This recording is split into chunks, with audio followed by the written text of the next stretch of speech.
What on earth? What happened here? Oh no.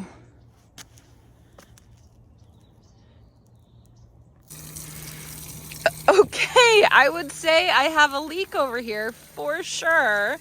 My poor black-eyed Susan. Hi everyone, Janie here. Welcome back to my garden. All right, never a dull moment. I had seen the mulch messed up a couple times over here as I was walking by, and I thought it was just like a dog or something, or maybe the kids playing around after they played with the fairy garden. I didn't realize I have a massive leak, and it got bigger, and I just noticed this as I walked over here. So I will be fixing that today. But first, I want to show you guys where I'm working today. So through my Eden Rose Arch, I'm over on the east side of my garden. The tulips are looking absolutely gorgeous. My Oklahoma redbud is starting to bud out. Oh, it's so beautiful over here. But I do have this funky little garden bed right here. It's like a quarter circle. I have no name for it. I don't know what to call it. And I kind of don't really know what to do in this garden bed. You can see it's kind of the same thing as the garden bed that I was working on over here, where I planted the begonias and the snow princess lobularia over by my Wichita blue juniper right there.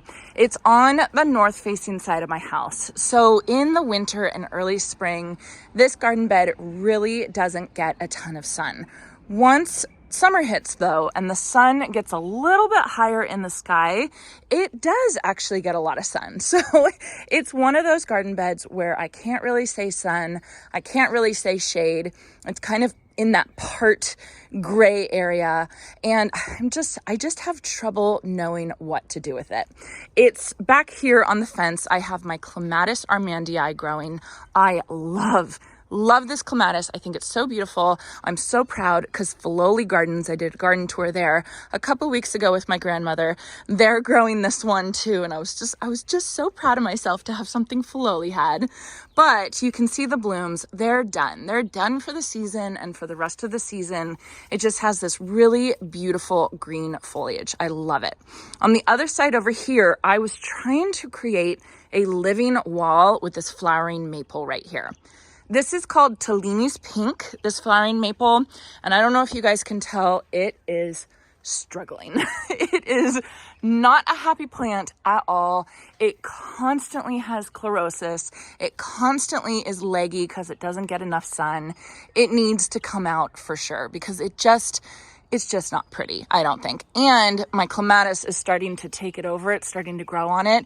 So I'm thinking I'm just going to bring the clematis over here. I have a wire that's going from my gate all the way up to my eave. I think I'm just going to have the clematis kind of grow up over here as well.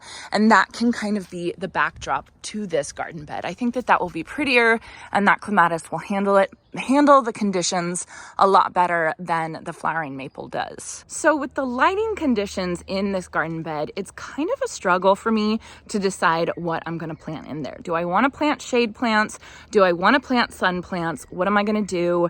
Because, you know, the shade plants will thrive in the beginning of the season, but then suffer later on in the season, and vice versa. So I always have a tough time deciding what I'm going to do, but I think I have it figured out, and it's kind of along the same vein as I planted around my Wichita blue juniper, and that is go for plants that can handle sun and shade. And the best two examples that I can think of, one of the best two, I should say, there's a couple of them, but those are Begonias and Coleus. And that is exactly what I have with me here in my trusty wagon, ready to plant up in my no-name garden bed. I have Begonias and I have Coleus. And I actually have two different varieties of Coleus, both of which are in the Color Blaze series. I have Color Blaze Torchlight, which you guys have probably heard of before and seen before. It is actually a tri-color Coleus. You can't tell because these are babies and they really only have the maroon and fuchsia. Oh, there we go. There's a good leaf. But you can see they will get a border or a margin of green, and it's really, really pretty. These are one of the tallest Coleus in the Color Blaze series. They can get up to 3 feet tall and wide, which is crazy tall for a Coleus. Now compare that to one of the newest ones of the Color Blaze series, and that is Color Blaze Mini Me Watermelon. It is so cute. It has kind of like a watermelon pink color to coral, and then has like this lime green / yellow margin as well.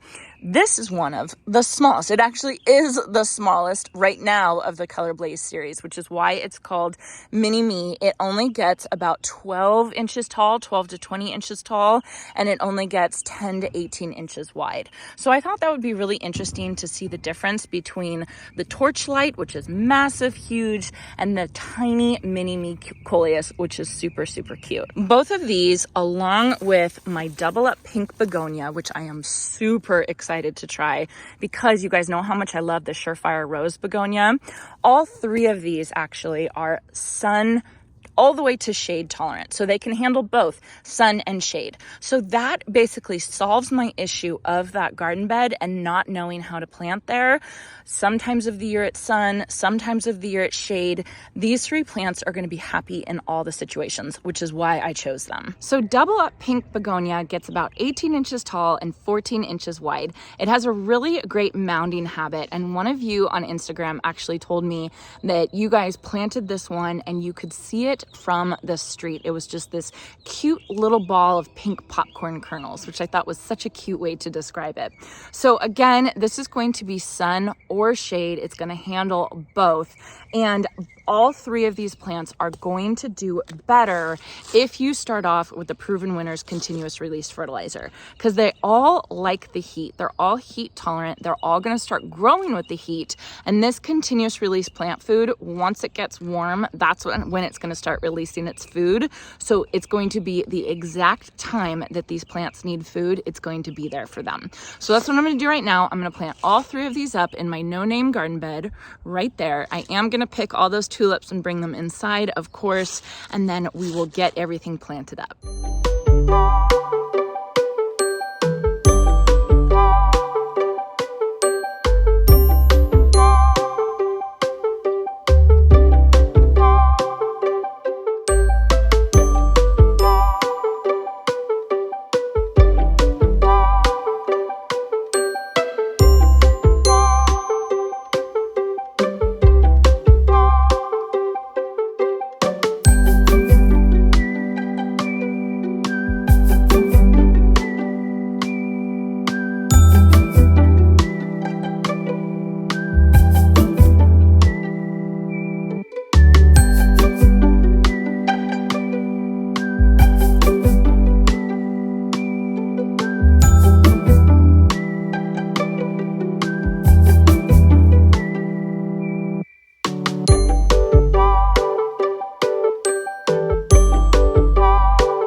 Okay, and no name garden bed is all done. Let me show you guys what I did. All right, so here's my final product right here.